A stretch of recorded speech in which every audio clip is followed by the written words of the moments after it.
छत्रपती संभाजीनगरच्या वाळूज परिसरात असलेल्या औषध निर्माण करणाऱ्या कंपन्यांचे गॅस संपलंय आणि त्यामुळे अक्षरशः ही कारखाने बंद पडली आहे। ही जी लाईन बघताय इथे 2 दिवसांपर्यंत सगळे सिलेंडर होती, मात्र आता सिलेंडर नसल्यामुळे हे फक्त पाईप या ठिकाणी शिल्लक उरलेले आहे आणि ज्या सिलेंडर टाक्या आहे त्या अशा पद्धतीने खाली पडलेल्या आहे आणि त्यामुळेच आता औषधं कशी निर्माण करायची असा प्रश्न पडलेला आहे। माझे तुम्हाला थोडंसं पाठीमागे दाखवण्याचा प्रयत्न करतो। हा बॉयलर आहे ज्याच्या मदतीने ही सगळी कंपनी चालते आणि औषधं निर्माण केली जाते। काय सगळी प्रोसेस असते ते जाणून घेण्याचा प्रयत्न करूया आणि त्यानंतर आणखी एक गोष्ट तुम्हाला जरा वेगळी दाखवतो। सर, ही प्रोसेस कशी असते ते थोडं समजून सांगा। हे काय असतं, एक गॅसची लाईन याला जोडलेली असते आणि हा बॉयलर आहे। ह्या बॉयलर मध्ये स्टीम जनरेट होते, वाफ, आणि त्या वाफेला ह्या पाईपच्या द्वारे ही वाफ आतमध्ये जाते आणि आतमध्ये ज्या टँक असतात आमच्या त्याला जॅकेट असतं, त्या जॅकेटमध्ये वाफ जाते आणि ह्या वाफेने आतमधलं जे औषधी आम्हाला पाणी गरम करावं लागतं। काही अशी औषधी असतात की ते फक्त गरम पाण्यातच विरघळतात किंवा त्याला गरमच करावं लागतं आणि मग ते त्या ठिकाणी गरम करून ते आमचं प्रोसेस होते, म्हणजे बॅच मॅन्युफॅक्चरिंग होते।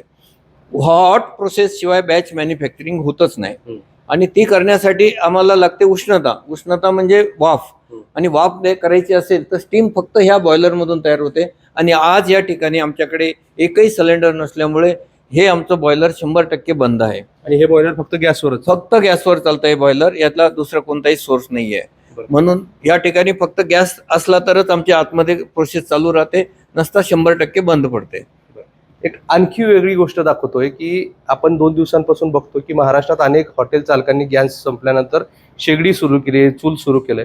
आता तीच वेळ उद्योजकांवर आली, ती कशी ते पण दाखवतो थोडंसं। सर, थोडंसं दाखवा, कारण अनेकांना हे पटणार नाही की उद्योजक आता चुलीवर सगळं हे करायला लागले।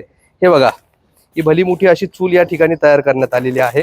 रात्रीतून ही सगळी चूल तयार करण्यात आली आणि आता पर्याय नाहीये, कारण औषधं तयार करायची असेल तर त्याला या सगळ्या गोष्टी लागते। सर, हे काय आता तुम्ही हे जुगाड केलाय? या ठिकाणी जुगाड असा आहे की याच्यावर लाकडावर किंवा त्या गॅसवर चालणारं एक बॉयलर मिळतं आणि ते बॉयलर असं उभं असतं, खालीहून त्याला लाकडं टाकायची आणि ते गरम होतं आणि त्याच्यातून पण स्टीम तयार होते आणि मग ती त्याला जोडायची। हा आता आमचा प्रयत्न चालू आहे आणि हे करण्यासाठी आम्ही एक बॉयलर पण बघितलं जे की लाकडावर चालतं।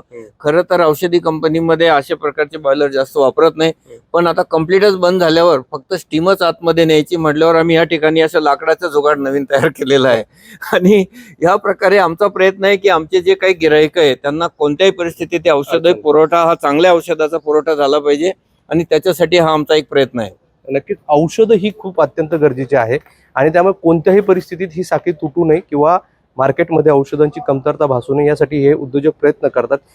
हातबल आहे, मात्र प्रयत्न सुरू आहे आणि त्यातूनच हा जुगाड सुरू केलेला आहे। चूल बनवली आणि आता चूलवर ते एक बॉयलर लावणार आणि त्यातून वाफ तयार करून औषध तयार केले जाणार आहे।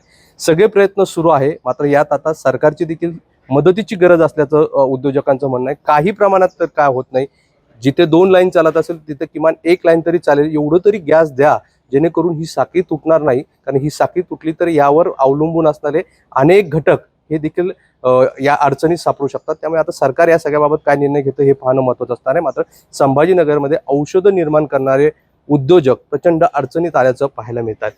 राहुल चव्हाणसह मोहसिन शेख, NDTV, छत्रपती संभाजीनगर।